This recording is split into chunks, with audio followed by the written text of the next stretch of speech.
Assalamualaikum warahmatullahi wabarakatuh. Yang terhormat Bapak Ibu dosen penilai uji kinerja PPG dalam jabatan 2025. Perkenalkan, nama saya Eva Yuska, SPDI, guru di SMP Bakti Ibu 2 Palembang, sekaligus mahasiswa PPG dalam jabatan dari LPTK UIN Raden Patah Palembang, dengan nomor induk mahasiswa 241041806067. Pada kesempatan kali ini, saya akan melaksanakan uji kinerja pembelajaran sebagai salah satu rangkaian untuk menyelesaikan program PPG ini. Nomor pendaftaran saya 2025254656, dan ini adalah bukti pendaftaran UKIN saya. Pembelajaran ini dilaksanakan pada hari Sabtu, tanggal 10 Mei 2025 untuk siswa kelas 8 di SMP Bakti Ibu 2 Palembang pada materi bab 9 yang berjudul Ketentuan jual beli, hutang piutang, dan riba. Mohon saran Bapak Ibu dosen semuanya. Terima kasih. Wassalamualaikum warahmatullahi wabarakatuh. Assalamualaikum warahmatullahi wabarakatuh. Waalaikumsalam warahmatullahi wabarakatuh. Gimana kabarnya teman-teman? Alhamdulillah, luar biasa. Allahu Akbar. Yes. Alhamdulillah. Ada teman tidak masuk atau masuk semua? Ada berada. Kita berdoa terlebih dahulu. Silakan dipimpin oleh Ibnu. Sebelum memulai pelajaran, alangkah baiknya kita berdoa. Berdoa dimulai. Bismillahirrahmanirrahim. Alhamdulillahirabbil alamin. Arrahmanirrahim. Maliki yaumiddin.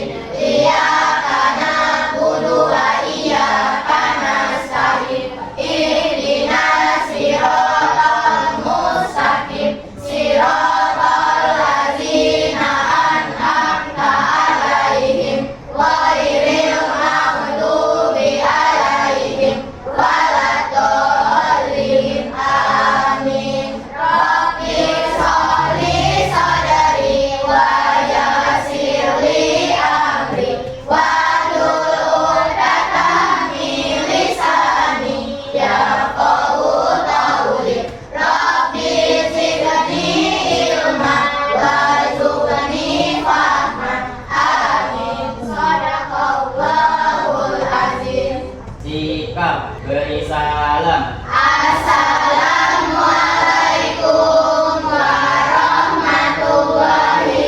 wabarakatuh. Waalaikumsalam warahmatullahi wabarakatuh. Oke, sebelum mulai pembelajaran, Ibu absen dulu ya. Abisin Alia. Aisyah Nabila. Alia. Selanjutnya ya. Nafas sakit ya? Doakan semoga kemana sembuh ya. Amin. Agun. Anissa Citra. Ya. Atia. Monica. Resi.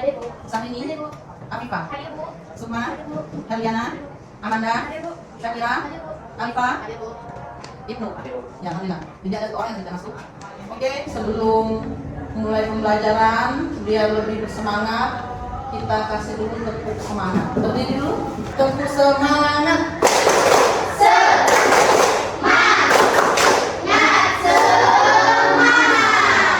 Materi kita yaitu materi bab 9. Ya. Apa judulnya? Materi bab 9 menjadi dibagi yang dapat dipercaya tak terhindar dari riba ya dalam jual beli dan hutang piutang ya.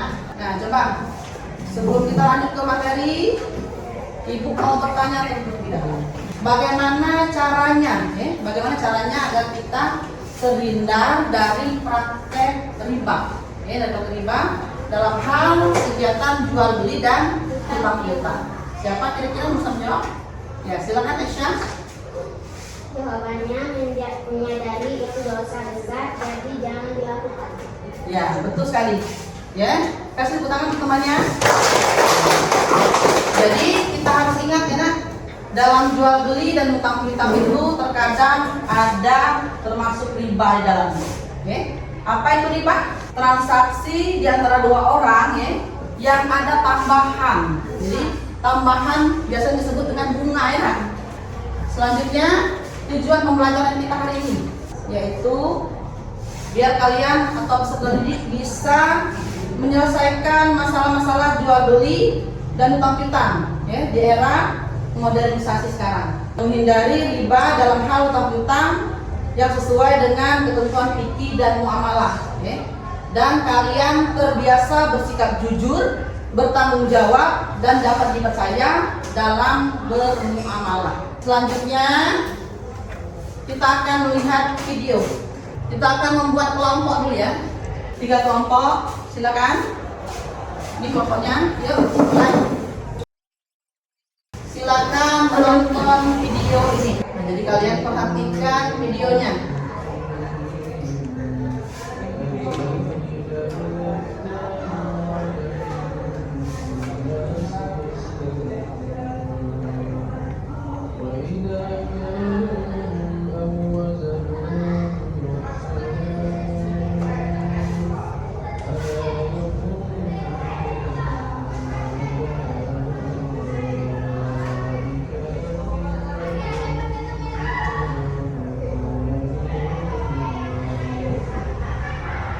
Oke, sudah jelas videonya? Sudah ya. Ibu akan bagikan kalian tugas yang pertama ya, di setiap kelompok kalian disuruh untuk menulis apa permasalahan yang ada di dalam video tersebut. Jadi tugasnya kelompok 1, kelompok 2 dan kelompok 3. Yang pertama tugasnya sama ya. Boleh dicatat. Jadi tuliskan permasalahan yang ada dalam video tersebut. Nah, sudah jelas? Nah, yang kedua ini per kelompok ya. Kelompok pertama yang ibu tanyakan adalah apa penyebab ya. Sebutkan atau jelaskan penyebab ya. Yang kelompok pertama ya. Penyebab kecurangan ya. Penyebab orang tersebut berbuat seperti itu ya. Jadi kamu tonton dari depan, kamu jelaskan penyebabnya. Apa penyebab dari permasalahan dalam video tersebut. Nah, untuk kelompok 2 akibatnya ya. Apa akibat yang terjadi kalau kalian melaksanakan apa yang ada di video tersebut. Nah, untuk kelompok 3 bagaimana cara menghindari perilaku yang dilakukan dalam video tersebut. Didiskusikan ya. Nah, terus satu lagi ibu akan membagikan kalian, ibu bagikan LKPD. Ini tugas individu nanti ya. 3, 4, 5 1, 2, 3, 4, 5.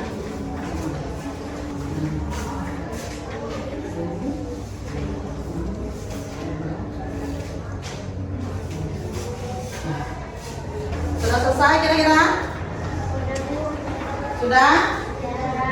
Nah, kalau sudah selesai sekarang kita presentasikan ya. Kelompok 1 dulu boleh? Sudah siap? Ya. Nah, silakan. Kelompok 1. Kasih tepuk tangan dulu untuk kelompok 1 ya. Ya, silakan kelompok 1. Penyebab orang itu membuat kecurangan yaitu ingin mendapatkan keuntungan yang lebih, menarik pelanggan dan menambah berat ayam. Ya, bagus ya. Jadi tadi tulisan pertama, ada pertanyaan pertama yang setiap kelompok ditanyakan. Yang kamu tonton tadi apa kira-kira? Video kecurangan. Ya, video kecurangan ya. Jadi kalau menurut kelompok 1 itu adalah video kecurangan. Ya. Nah, pertanyaan kelompok 1 tadi penyebabnya mengapa? Jadi mengapa orang tersebut melakukan kecurangan? Terus apa lagi? Menarik pelanggan ya. Nah, menarik pelanggan dan pelanggan itu menjadi senang ya. Satu lagi apa? Menambah berat ayam. Ya, menambah berat ayam. Kelompok 1 sudah selesai nak? Nah, sekarang silakan kelompok 2. Berbuat curang dalam berdagang akibatnya adalah 1. Merugikan pembeli dan 2. Berdosa bagi yang menjual. Nah, terus apa tadi? Akibatnya ya? Akibatnya adalah 1. Merugikan pembeli dan 2. Berdosa bagi yang menjual. Iya, ada. Jadi kalau curang itu yang pertama merugikan pembelinya ya. Terus itu berdosa karena curang. Yang seharusnya tadi kan apa sih teman tadi? Ada ayam ya. Ayam yang dijual kemudian ini si angin. Jadi ayamnya ini digubuk ya. Nah, kira-kira kalau kalian membeli ayam seperti itu, apa yang kalian rasakan? Merasa kecewa. Merasa kecewa. Ya, oke. Kasih tepuk tangan untuk kelompok gimana? Nah, sekarang silakan kelompok 3. Tuliskan permasalahan yang ada dalam video tersebut. Dalam video tersebut, terdapat seorang penjual ayam yang sedang melakukan perjalanan. Sementara membuka ayam agar ayam kelihatan bersih, sehingga membeli itu sendiri. Oke. Betul tidak yang lain?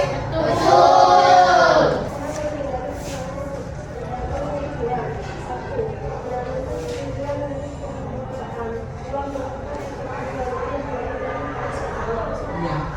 Jadi apa yang harus dilakukan biar terhindar? Jadi yang pertama, ya harus amanah, ya, berperilaku jujur, harus jelas ya. Oke, jangan yang dijual ayam, tapi ayamnya sudah dikasih angin, bukan daging tapi angin. Oke, kasih tepuk tangan untuk kalian semua. Nah, sekarang silakan boleh kalian lanjutkan jawab LKPD-nya, tapi ini tugasnya mandiri ya, Nak ya. Jadi kerjakan masing-masing. Silakan kerjakan dulu.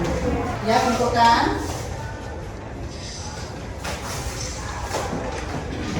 Tumpukan yang kan ditaruh di kertas celana. Jadi kumpulkan kertasnya kembali. Jangan lupa kasih nama dan kelasnya ya, dan tanggal hari ini. Nama, kelas, dan tanggal hari ini. Sekarang Ibu ingatkan kembali, ya. Apa yang dimaksud dengan riba? Siapa yang bisa menjawab? Ya, ya boleh Isa. Apa riba itu? Riba berasal dari kata dalam bahasa Arab yang berarti lebih atau bersama. Secara istilah riba berarti tambahan pada harga yang disesuaikan dalam transaksi dari dua pelaku akad dalam rupa menukar antara harta dengan harta. Oke, bagus sekali. Ada yang bisa menyimpulkan apa dengan kata singkatnya riba itu? Riba itu berarti melebihkan atau bertambah. Jadi riba ini biasanya terjadi dalam akad jual beli dan hutang piutang. Ya, contohnya, contoh riba. Ya boleh, saat ini coba. Contohnya ya. Mbak Yanto memiliki 10 kg beras dengan kualitas baik, sedangkan Mbak Yanti memiliki 15 kg beras dengan kualitas jelek. Mbak Yanto dan Mbak Yadi saling menukar beras kepunyaan mereka itu. Mbak Yanto membutuhkan beras berkualitas jelek untuk makanan ternaknya, sedangkan Mbak Yudi membutuhkan beras kualitas baik untuk dikonsumsi. Kelebihan 5 kg beras Mbak Yudi disebut dengan riba fadl. Nah, karena melebihkan ya, ada. Jadi kalau sudah melebihkan itu yang dinamakan dengan riba. Oke, kira-kira sudah paham nak? Paham. Nah, bagaimana pembelajaran kita hari ini? Apakah menyenangkan? Alhamdulillah menyenangkan. Oke, kalau begitu untuk selanjutnya, jadi kita simpulkan bahwa riba itu ya di dalam Islam itu sangat dilarang atau bisa dikatakan hukumnya haram, ya. Karena riba itu adalah melebihkan. Contoh misalkan si A meminjam pada si B berapa 10.000, tapi kata si A tadi boleh pinjamkan, tapi harus lebih. Lebihnya berapa? Ada lebih. Apa jadi 5.000, jadi 10.000 dibayarnya berapa? Menjadi 15.000. Oke, untuk hari ini kita cukupkan di sini dulu ya. Sebelumnya kita berdoa dulu ya. Silakan itu. Belum lagi pelajaran, alangkah baiknya kita berdoa. Berdoa dimulai. Bismillahirrahmanirrahim. Sikap. Salam. Assalamualaikum